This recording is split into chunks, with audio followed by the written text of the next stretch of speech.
Hey, welcome back to another video of how to use basics. In this video, we are going to learn how to download Zio TV application on a PC. First of all, make sure that you are connected to your internet. After that, you need to open your Microsoft Edge browser. Make sure to open Microsoft Edge because any other browser won't do this. After that, at the search bar, go to Zio TV. Click on the first link, which is of Zio TV.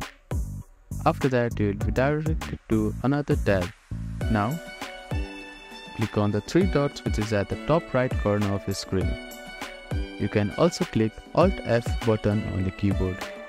Now, hover your mouse to App section.